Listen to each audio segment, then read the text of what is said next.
Welcome to the channel. In this video, I want to talk about the differences between commercial snow plowing and residential snow service. But before I get into the video, check out these shovels. I believe these are the best in the market.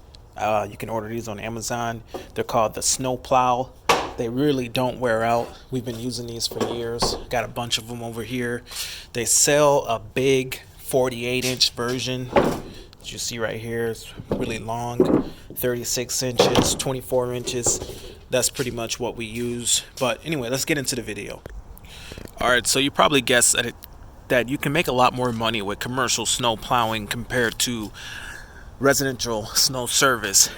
You make more money, but it also costs more money to get involved with commercial snow plowing. For example, this is a $7,000 plus plow. The truck here is a $45,000 truck, four-wheel drive crew cab truck.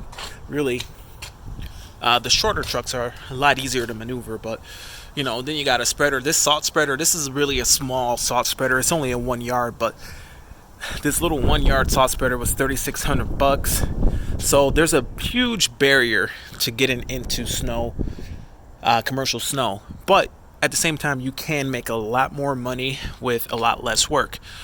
On the flip side, residential snow service, one of these snow blowers is about $650. You get two of them. It's a good idea to have two of these. You get two of these, you're in about $1,400.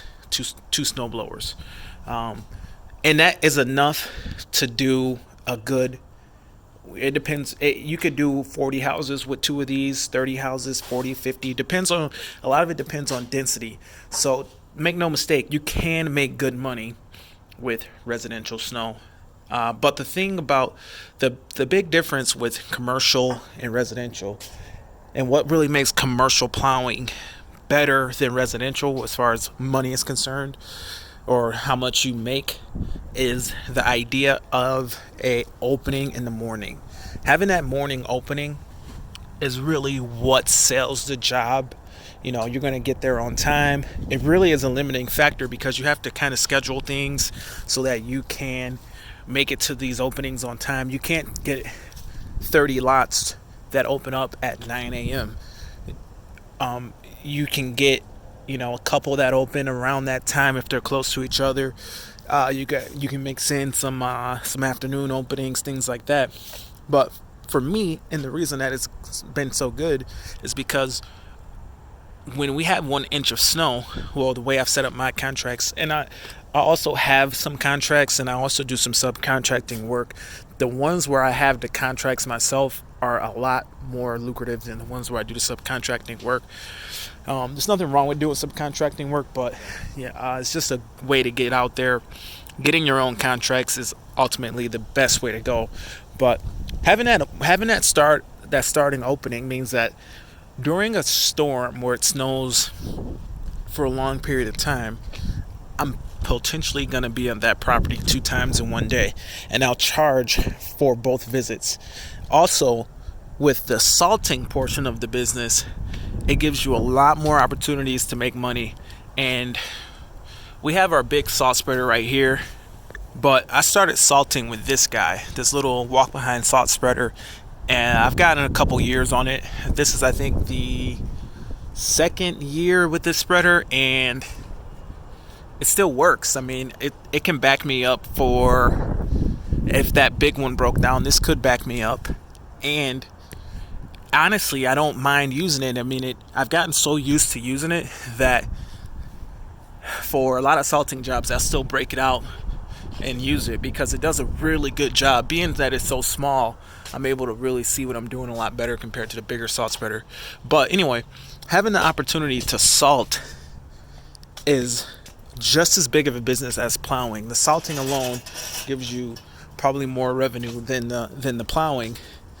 Well, at least the way that I have my contract set up, the prices that I charge, it makes it possible to earn a lot more money compared to just plowing. Small lot, just say a 10,000, 12,000 square foot lot, I'm charging $80 minimum just to salt. And the reason that I charge that much is because I have to be there on time. I have to get there before they open. The salt itself does not cost nearly that much, but the actual effort to get there, the fact that you're providing the service, is a big factor. So, now switch that around. When I do subcontracting, I'm spreading a lot more salt for a lot less money through a subcontractor, and they're taking a cut of the money because I'm working for them. So I have 2 lots that I'm subcontracting for, and I have 3 that I have to contract myself for. And the ones where I'm subcontracting, they're like $100. One's like $70, and it's literally twice as big as the one that I do for, or the 3 that I do for $80. And it's twice as big. So that just puts in perspective how much more salt it is. Now the ones that I salt myself for my own contracts, those ones I could salt whenever I want, and that's where I'm able to just pretty much do whatever needs to be done. Where the subcontracting ones, I only salt them once I plow, so it's a little bit different. Whereas I can independently salt all winter long, and especially with the weather being as warm as it is, it doesn't snow.